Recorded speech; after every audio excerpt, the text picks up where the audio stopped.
Fala aí, tudo bem com você? Seja muito bem-vindo ao curso online de Educação Física e à nossa aula de Ciência da Hipertrofia. É um enorme prazer saber que você chegou até aqui. E na primeira aula eu quero falar sobre um dos assuntos mais polêmicos e também mais abordado no meio das academias, principalmente musculação, que ainda que outras modalidades também gerem um aumento da massa muscular, que eu vou falar nesse curso, mas o foco principal aqui vai ser o treinamento tradicional de força, a musculação. Então é um enorme prazer saber que você está aqui podendo compartilhar os seus conhecimentos comigo. E por que é importante que nós venhamos nos aprofundar nesse assunto? A gente vive na era da informação, ainda mais como a hipertrofia está muito relacionada à estética. Nessa era digital, os profissionais, também os alunos que vêm até você, eles recebem diversas informações que às vezes não estão tecnicamente no seu mais alto nível. Então é importante que nós venhamos nos aprofundar nesse assunto, porque quando nós temos conhecimento, isso vai gerar mais segurança na nossa comunicação, e essa segurança, junto com o conhecimento, é claro, que são mais importantes, ele nos empodera, ele vai fidelizar mais o aluno, ele vai te ajudar a vender mais, porque você se torna muito diferenciado quando você é um profissional estudioso. E eu quero compartilhar o estudo que eu fiz sobre a ciência da hipertrofia através dessa aula. O primeiro módulo desse curso vai ser sobre os mecanismos da hipertrofia. Como que o treinamento de força ele vai modular a célula para que ela tenha respostas hipertróficas, respostas que fazem com que você tenha um aumento das unidades contráteis ali, que as menores são os sarcômeros. Eu vou falar mais para frente isso de maneira mais detalhada. Segundo módulo vai ser sobre as variáveis do treinamento. Assim como o vídeo, a imagem, o som, ele tem submodalidade. Eu posso estar falando com você de maneira mais acelerada, eu posso mudar o meu timbre de voz. Assim como na imagem, eu posso me alterar a iluminação. No movimento, eu posso alterar a amplitude, eu posso alterar a duração do estímulo, posso alterar a carga. E como que isso vai fazer que minha célula mude? Esse vai ser o segundo módulo. O terceiro, eu vou abordar sobre a relação do treinamento aeróbico e a hipertrofia. Será que o meu treino sempre vai ser concorrente? Será que em sedentário, se eu faço determinados tipos de exercícios aeróbicos, como uma intensidade mais alta, por exemplo, um HIIT, ou um sit que eu coloco um sprint muito forte e um intervalo de descanso muito grande, será que no indivíduo sedentário isso também não pode aumentar a massa muscular dele? Então eu vou abordar detalhes sobre o treinamento de endurance e o aumento da massa muscular. O quarto vão ser fatores que eles maximizam a hipertrofia. Todo mundo deve conhecer aquele indivíduo e falar, caramba, esse cara tem uma genética muito boa, ele faz lá o treinamento dele, já cresce, come tudo que quer e cresce.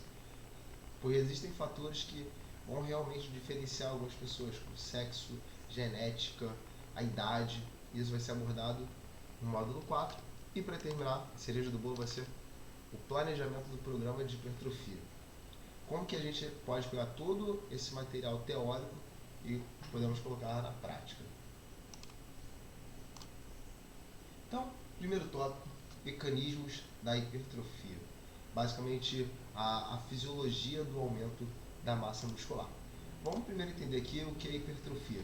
A hipertrofia nós podemos dividir essa palavra em hiper, que é um prefixo que vai estar relacionado a um aumento expressivo, e a hipertrofia, o hiper é muito grande, a hipertrofia ela vai estar relacionada ao aumento, ao desenvolvimento.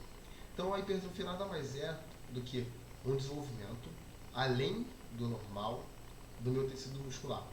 Isso são os elementos contráteis, que eu vou explicar mais para frente, e aquilo que está ali fazendo com que tenha consolidando esse tecido, que é a matriz extracelular. Outro termo também, que acontece com o treinamento, porém não de forma significativa, é a hiperplasia. Esse hiper de novo é de muito, é uma questão de grandeza, e o plasia ele já vai estar relacionado ao aumento. Então a hiperplasia seria o aumento das fibras. Isso pode acontecer, ainda não está muito bem detalhado na literatura, porque é difícil você fazer a contagem de fibras e também o método é mais invasivo. Porém, acreditamos que isso ocorra, porém o aumento da massa muscular ele acontece, esse aumento visível mesmo, e principalmente pela hipertrofia muscular. Aqui é um modelo do nosso músculo. Nós temos aqui o músculo propriamente dito, o ventre muscular. Esse ventre ele é envolvido por uma camada chamada epimísio. Esse epimísio ele vai ter aqui outro revestimento, que vai ser o perimísio, que é a metade desse músculo, e até aqui ó, o endomísio, que é a parte de dentro, que é a fibra muscular propriamente dita. Dentro dessa fibra muscular, nós vamos ainda diminuindo mais, chegamos aqui no sarcômero, que essa é a menor unidade contrátil, e o aumento desses sarcômeros vai ser o resultado macro da hipertrofia. Esse micro aqui vai aumentando e juntamente os maiores também vão crescendo. Esse aqui é um modelo um pouquinho mais detalhado da mesma imagem. Aqui, ampliado, é o nosso modelo de um sarcômero, ele relaxado e quando ele está aqui contraído. Quando ele está relaxado, por exemplo, quando o meu cotovelo está mais estendido, eu tenho um afastamento desses filamentos de actina. Quando ele está mais contraído, eu tenho um encurtamento dele. E é basicamente isso que acontece para que ocorra um movimento. Esse músculo aqui, os componentes dele são, como já falado, a actina e miosina, e eu tenho algo que consolida ele, que é a matriz extracelular. Nenhuma fibra muscular fica no vácuo. Ela tem aqui ó, colágeno, elastina, fibronectina que causam essa ligação entre eles. Um outro assunto que eu vejo também as pessoas debatendo, dando até mais importância do que realmente precisa, que é sobre o tipo da hipertrofia. Se eu treinar mais pesado, vai ter a hipertrofia miofibrilar maior que a sarcoplasmática. E a maioria das pessoas que falam sobre isso, eles nem mesmo entendem o que é a miofibrila e o que é o sarcoplasma. A miofibrila assim, é um componente contrátil ali, propriamente dito, juntamente com outros componentes que formam. E eu tenho um plasma, um líquido, esse sarco de carne, músculo. Se eu fosse uma célula normal, seria um citoplasma. E ali eu tenho mitocôndria, eu tenho ribossomos, enfim, diversas organelas. E aí vão dizer que se eu faço com mais repetições, treino mais metabólico, vou ter hipertrofia sarcoplasmática maior. Porém, ainda que aconteça, pode até acontecer. Se eu faço um treino mais metabólico, tem um aumento maior de mitocôndria, sabe, a mioglobina. Ok, pode ser, pode ser. Entretanto, isso nunca fará diferença significativa no macro, na composição muscular. Quando você vê ali mesmo a circunferência, não tem como. Tudo vai crescer de maneira harmônica. Não tem como eu ter um aumento significativo de cálcio e aquele cálcio ele ficar, sabe, lá circulando à toa, de fosforilatina. Há uma harmonia no crescimento, tanto ali do conteúdo miofibrilar quanto do sarcoplasmático. Para que eu tenha hipertrofia é necessário um balanço proteico positivo. O tempo inteiro eu estou tendo degradação e síntese. Eu treinei, eu gero degradação, porém tenho uma resposta pós-treino de síntese. Dependendo de como eu me alimento, eu posso estar no estado ali de síntese, um balanço proteico positivo. Entretanto, se eu fico um período muito grande de jejum, minha alimentação durante o dia ela é também hipoproteica. Então essa balança vai ficar nível de degradação. Ainda que eu treine força, vai ser mais difícil que eu tenha um aumento de massa muscular, porque eu preciso sempre ter minha balança mais voltada para o acúmulo, justamente porque eu preciso ter uma formação e não tem como formar sem ter a matéria-prima, que no caso vai ser o alimento. A hipertrofia ela pode acontecer através de sarcômeros e paralelos, que vai ser através dessa imagem aqui, ó. Eu tenho um aumento aqui dos sarcômeros dessa maneira. Ou quando eu forço o meu músculo a se adaptar a um novo comprimento, eu tenho aqui os sarcômeros em série. A hipertrofia gerada pelo treinamento ele vai ser sempre aqui ó, em paralelo.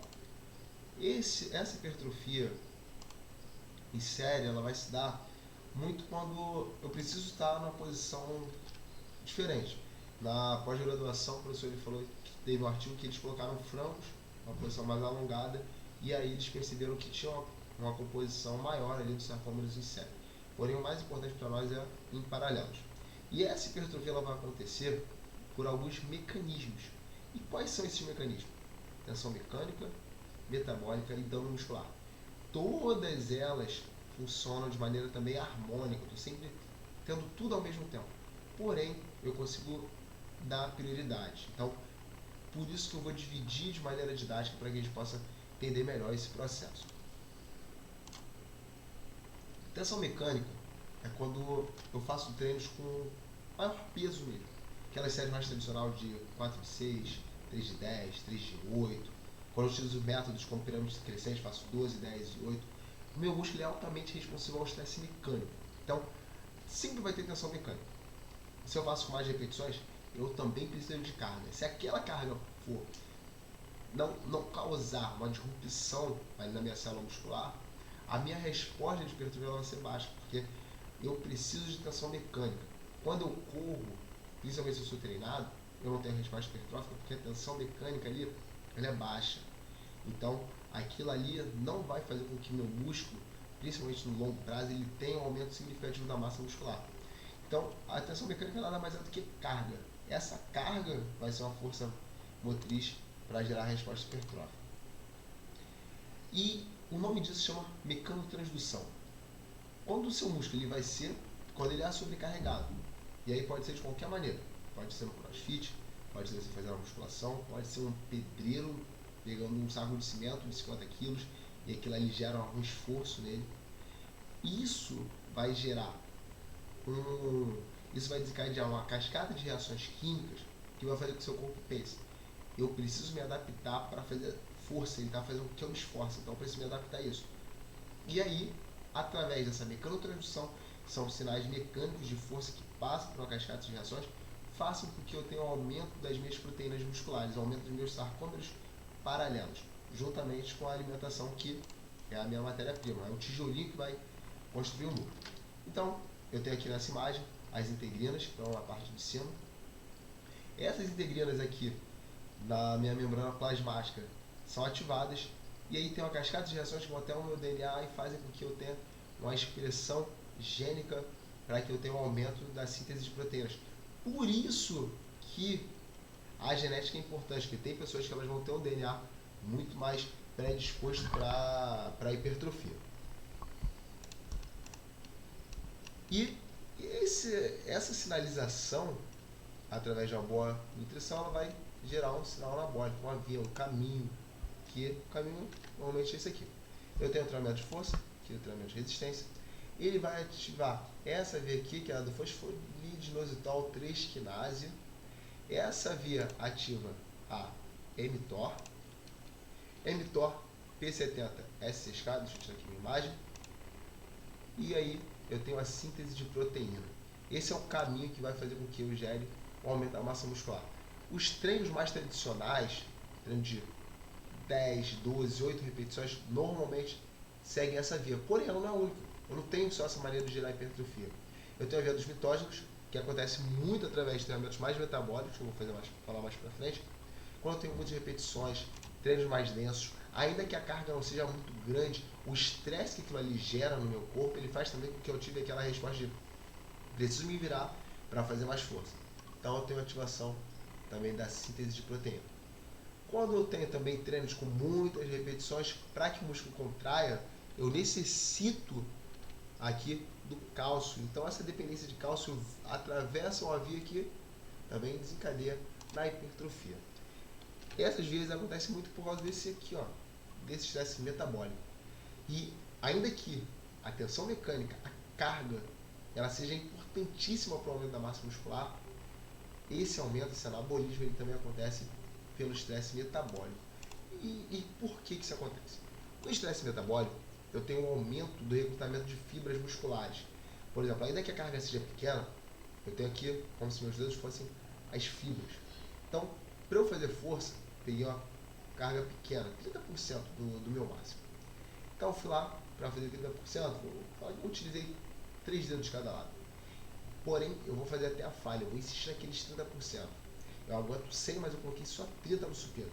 Então eu fui lá, fiz 1, 2, 3, 4, 5, 6, 15 repetições. Para que eu possa manter, aí eu já comecei a falhar. Eu começo a alternar as minhas fibras. Eu vou alternando, fui 3, 3. Comecei a entrar em fadiga, eu recruto tudo. recruto também fibras que têm um potencial alto de hipertrofiabilidade. Então, por isso que o estresse mecânico, mais repetições, tempo de tensão maior também, gera hipertrofia. Além disso, esse tipo de treino ele eleva a minha resposta hormonal. Eu tenho um aumento ali de GF1, eu tenho um aumento da testosterona, e tudo isso também cria um ambiente mais propício para o anabolismo. Tem o outro também, que é a alteração da produção dos agentes inflamatórios, interleucina 6, TNF-alfa. Essa inflamação gerada pelo treino, novamente, cria também uma resposta de hipertrofia. Se não, você se deu por satisfeito, eu tenho também aqui as espécies reativas de oxigênio. Quando eu tenho esses treinos mais densos, com mais repetições, muito tempo de tensão, estresse metabólico alto, estou lá ofegante, novamente, radicais livres geram uma resposta de hipertrofia. E esses treinos também, é muito época eu lembro, quando eu trabalhava na academia, eu ainda trabalho, os garotos mais novos querem ficar fazendo um monte de flexão, muita barra, e isso o que acontece? Gera um inchaço, tem uma distribuição de sangue para aquela região que está contraindo. E esse edema, de novo também, hidrata a célula e propicia o aumento da massa muscular. E o outro mecanismo que eu quero falar é sobre o dano muscular. Os exercícios mais intensos, principalmente se a pessoa não está tão acostumada, ela vai gerar danos musculares. Todo treinamento gera microlesão. E o que vai acontecer com esse dano muscular? Quando eu tenho essa microlesão, eu crio processos inflamatórios, como eu já falei também ali no estresse metabólico, porque todos eles aqui têm uma área de interseção muito grande.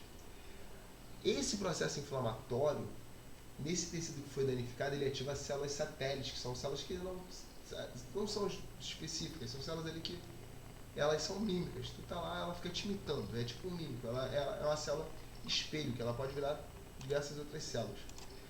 E aí, o que acontece? Tem o estresse mecânico, essas células que estavam ali em cima, estavam ali flutuando perto da célula, elas vão lá e se acoplam à minha célula que sofreu uma microlesão. Através disso elas se fundem e quando elas se reparam, eu tenho o aumento daquela célula. Então por isso que o dano muscular também gera hipertrofia. E além disso eu tenho o aumento da produção do IGF-1, que é insulina com fator de crescimento, e o edema celular, esse inchaço também vai regular positivamente a hipertrofia. Basicamente são esses os mecanismos da hipertrofia. Agora eu vou te aguardar o segundo módulo, que vai ser sobre as variáveis do treinamento.